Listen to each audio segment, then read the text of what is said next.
तो देखिए आज जो हम लोग पढ़ेंगे क्लास 8 का सामाजिक, आर्थिक और राजनीतिक जीवन, अध्याय 6 न्यायिक प्रक्रिया। आपको पिछले अध्याय में पढ़ाया गया था न्यायपालिका। न्यायपालिका के हमें क्यों जरूरत पड़ता है, किस लिए हम जाते हैं, आपको बताया गया था विस्तार पूर्वक कि जब वो गीता की लड़ाई हुई थी तब गीता को जब अधिकार नहीं मिला था तो अपने न्याय के लिए वो न्यायपालिका में गई थी और न्यायपालिका से गीता को क्या हुआ, न्याय मिला। आज जो पढ़ेंगे हम लोग न्यायिक प्रक्रिया, तो आप लोग तो बच्चे हैं ना, थाना पुलिस में तो कभी नहीं गए होंगे आप लोग? नहीं सर। नहीं सर। किसी के माध्यम से आप थाना पुलिस के बारे में सुने होंगे? Yes sir. तो आप लोग समझते होंगे कि थाना पुलिस जो होता है बहुत बड़ा चीज होता है। थानेदार का क्या काम होगा, है ना? क्या थानेदार बहुत शक्तिशाली होता है? आज इन सब बातों के बारे में हम समझेंगे इस अध्याय के माध्यम से कि क्या, कैसे हम न्यायिक प्रक्रिया प्राप्त करते हैं, कैसे लोगों को न्याय मिलता है। तो आइए न्याय की प्रक्रिया एवं उसमें पुलिस, वकील एवं न्यायाधीश की भूमिका को समझने का प्रयास करते हैं। हम एक उदाहरण से विनोद और अवधेश दोनों एक ही गांव के रहने वाला, दोनों एक ही गांव के रहने वाला। विनोद जो है अपने मकान बनाने के लिए गया। जहां पर विनोद को मकान बनाना था वहीं पर अवधेश का मकान। जब विनोद ने मकान का नींव खनना चाहा तो अवधेश ने कहा कि देखिए, आप जो है मकान बनाइए, लेकिन हमारे जो दीवार है, दीवार से 2 फीट आप हट के बनाइए, 2 फीट हट के बनाइए। तो विनोद ने कहा कि नहीं, हम हट के नहीं बनाएंगे, हम अपना सटा के बनाएंगे। तो कहा कि ठीक है। इसी पे बाती करते हुए आपस में दोनों के बीच क्या हो गया, झगड़ा हो गया। गांव के लोग आए, गांव के लोग दोनों को समझाए बुझाए कि झगड़ा करना ठीक नहीं है। आप ऐसा करिए कि आप अपने जो जमीन का कागजात है उसको लेके सरपंच के यहाँ चले गए। दोनों कहाँ गया, विनोद और अवधेश कहाँ गया, सरपंच के यहाँ। कहाँ गया, सरपंच के यहाँ। सरपंच के यहाँ गया तो सरपंच ने दोनों के बातों को सुनते हुए कहा विनोद से कि आप जो है 2 फीट जो है जगह छोड़ के घर बनाए, 2 फीट जगह छोड़ के घर बनाए, है ना? लेकिन क्या हुआ कि अवधेश कहीं चला गया था और विनोद ने क्या किया कि जब मकान बनाने लगा तो अवधेश के जमीन के सट के ही मकान बना दिया, सट के ही दीवार बना दिया, है ना? फिर जब अवधेश आया तो अवधेश ने क्या किया, विनोद के दीवार को तोड़ क्या किया, तोड़ दिया। जब तोड़ दिया तब फिर विनोद जब आया तो देखा कि मेरा दीवार टूटा हुआ है, तो क्या किया, अवधेश को मार पीट के पूरी तरह से क्या किया, पालू कर दिया, हाथ तोड़ दिया। क्या किया, मार पीट किया के विनोद किया अवधेश के साथ, इतना मारा कि उसका हाथ सब तोड़ गया। उसके बाद क्या किया कि जब मारपीट हो गई तो फिर वहां गांव के चौकीदार आता, गांव के चौकीदार और गांव के कुछ लोग आए, सत्येंद्र आए, अरुण आए, और जब पूरी तरह जो घायल था अवधेश को कहां ले गया, अस्पताल ले गया, है ना। चौकीदार और गांव के लोगों ने उसको क्या कराया, इलाज कराया। इलाज कराने के बाद फिर कहा गया, थाने में रिपोर्ट लिखाने के, थाने में गया रिपोर्ट लिखाने के लिए। अरुण ने क्या किया कि थाने में एक सादा कागज पे रिपोर्ट लिख के दे दिया, रिपोर्ट लिख के दे दिया। तो अरुण ने दिया किसके विरुद्ध में, विनोद के विरुद्ध में ना। वो जो थाने में रिपोर्ट दिया तो किसके विरुद्ध दिया, विनोद के विरुद्ध। इसको कहा जाता है FIR, है ना। और उसका फुल फॉर्म होता है फर्स्ट इंफॉर्मेशन रिपोर्ट, है ना।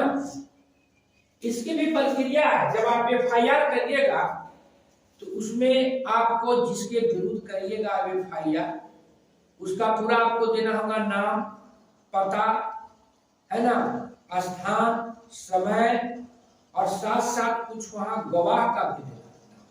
किसको देना है ना, गवाह का, कि आप जब झगड़ा हो रहे थे तो वहां पर कौन कौन थे। और जब आप लिख के दे दीजिएगा, आप अपने भी लिख के दे सकते हैं, दूसरे से भी लिखवा सकते हैं आपको। लेकिन अगर पढ़े लिखे व्यक्ति नहीं है तो जो अपनी बातें हैं, अपनी घटना है, वो घटना बताइएगा, वहां थाने में कोई रहेगा वो लिख देंगे, नहीं तो आपका कोई आदमी है वो लिख देगा। जैसे क्या हुआ, अवधेश के बगल में FIR का रिपोर्ट कौन लिखा था, अरुण ना। उसके बाद जब FIR हो जाएगा तो उसका एक कॉपी आप ले सकते, FIR कॉपी आप ले सकते हैं। लेकिन जब अरुण ने दे दिया था थाने में, तो कहा कि हमें FIR का कॉपी दीजिए, FIR का कॉपी दीजिए। लेकिन जब कॉपी कहा, जो वहां थाने में थे, तो कहा कि देखिए बड़ा बाबू जब आएंगे, थाना प्रभारी जब आएंगे, तब आपको रिपोर्ट दर्ज होगी रजिस्टर में, तब आपको कॉपी मिलेगा। क्या किया, अरुण को, अवधेश को थाने में बैठा दिया, और थाने में बैठाने के बाद जब थाना प्रभारी आए तो उसकी मामला को रजिस्टर में दर्ज किया, और तब उसका एक कॉपी किसको दिया, अरुण, है ना। तो जैसा कि आप लोग देखें कि अवधेश का जो है प्राथमिकी दर्ज हो गई थाने में लिखित आवेदन पर। लेकिन आपको जानना चाहिए कि अगर पुलिस अगर आपका FIR दर्ज नहीं करता है तो क्या कर सकते हैं, यह जानना जरूरी है। थाने में आप जाते हैं और पुलिस FIR आपकी दर्ज नहीं करते हैं, तो आप क्या कर सकते हैं, उसका नियम है कि अगर कोई भी पुलिस FIR दर्ज नहीं करता है, तो आप अपने लिखित आवेदन को, जो भी घटना है पूरी तरह से लिख लीजिएगा। लिखने के बाद आप उसे डाक के माध्यम से रजिस्ट्री कर सकते हैं।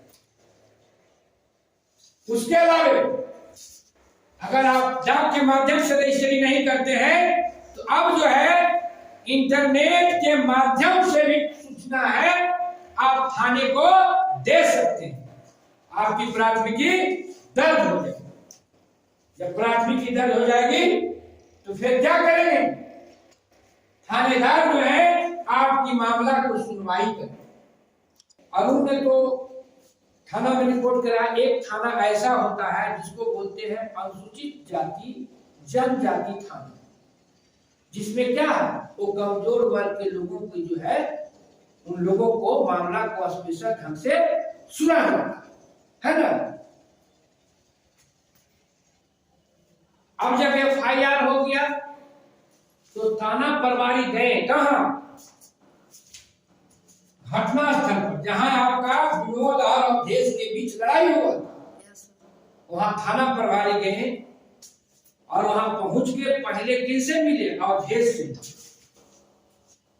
किससे मिला? अवधेश से मिले और देखा कि अवधेश का जो कहां पर चोट लगा है ना, उसका फिर कागज पत्र देखा, सारी रिपोर्ट डॉक्टर का देखा। उसके बाद मामला को छानबीन किया। फिर उसके बाद विनोद से पूछा कि आपने कैसे लड़ाई की है, क्यों लड़ाई की?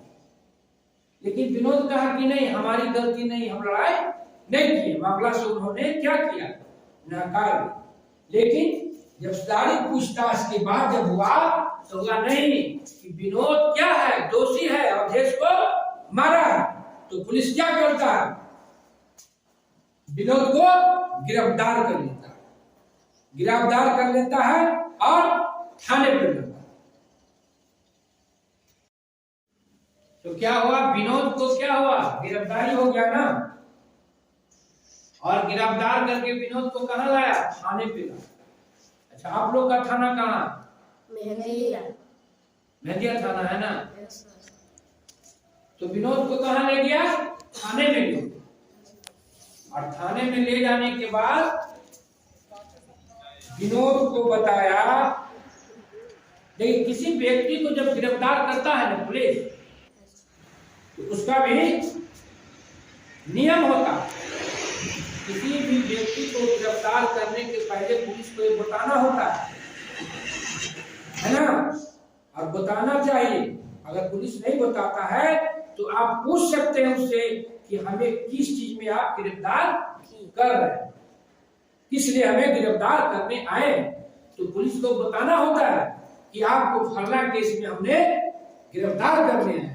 जैसे विनोद को बताया कि आपने क्या अवधेश के साथ लड़ाई किए थे, मारपीट किए थे, अवधेश के साथ क्या था, आपको केस था, इसलिए आप चलिए थाने में, है ना। उतना ही नहीं, उसको है कि थाने में लाने के बाद अगर व्यक्ति दोषी है तो उसको जानते हैं 24 घंटा के अंदर में मजिस्ट्रेट के समक्ष प्रस्तुत करना होता है। कहाँ?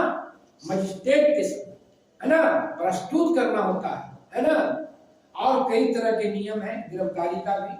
आगे की क्लास में जब जाइएगा तो आप विस्तार पूर्वक पढ़िएगा। तो विनोद को जब लाया थाने पे गिरफ्तार करके, तो फिर उसको कहा कि देखिए आपका जो ये अपराध है जमानतीय अपराध है ना। आपका जो अपराध क्या है? जमानतीय अपराध है। आपको है जमानत पर छोड़ा जा सकता है, लेकिन आपको उसके लिए कुछ प्रक्रिया करना होगा। उसके लिए आपको बॉन्ड भरना। क्या भरना होगा? बॉन्ड भरा जाता है ना। तो बॉन्ड भरने के लिए क्या होता है? उसके लिए कुछ जमीन के कागजात वगैरह होता है ना, चल और अचल संपत्ति होता है ना, उसको भरना होता है बॉन्ड।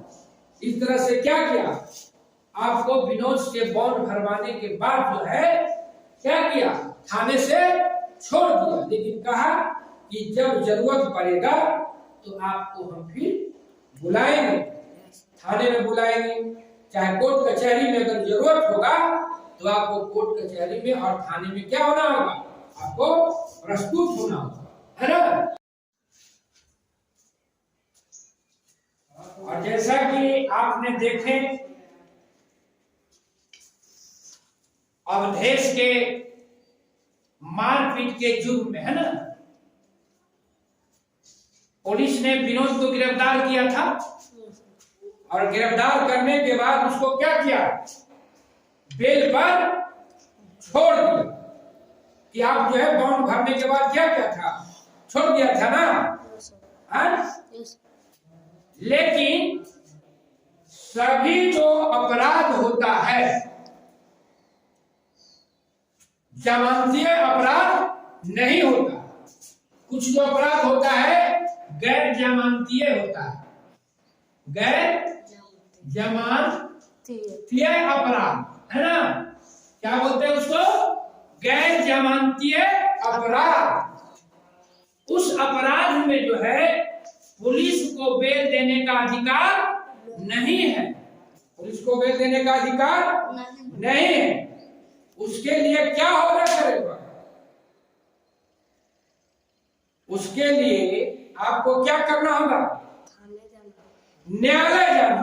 कहाँ जाना होगा, न्यायालय जाना होगा। और जैसे चोरी हुआ, डकैती हुआ है ना, हत्या हुआ है, ये सब क्या हुआ, भ्रष्टाचार का मामला हुआ, ये सब जो अपराध होता है क्या गैर जमानतीय अपराध के श्रेणी में आता है। उसमें जमानत नहीं दे सकता थाने में, उसके लिए न्यायालय जाने की जरूरत है ना। और जब न्यायालय जाइएगा तो आपको क्या करिएगा, वकील रखने का भी अधिकार है ना। आप वकील के माध्यम से क्या करिएगा, आप अपनी बात को रखिएगा और वहां से फिर आपको जो मजिस्ट्रेट वहां होते हैं, दंडाधिकारी होते हैं ना, वो आपको फिर क्या करेंगे, दंडाधिकारी आपको मामला को देखने के बाद आपको जमानत देंगे। और जब जमानत देंगे तो क्या होगा, आपको फिर जेल से क्या होगा, रिहा है ना। जब तक जमानत नहीं होगा तो आप जेल में रहिएगा। अब हुआ तो हम भाग 1 में आज जो है इतना ही रखते हैं, और भाग 2 में हम पढ़ेंगे कि फिर कैसे जो है न्यायालय में पेशी होता है। पेशी के बारे में हम लोग भाग 2 में समझेंगे। तो इतना पर ही हम लोग समाप्त।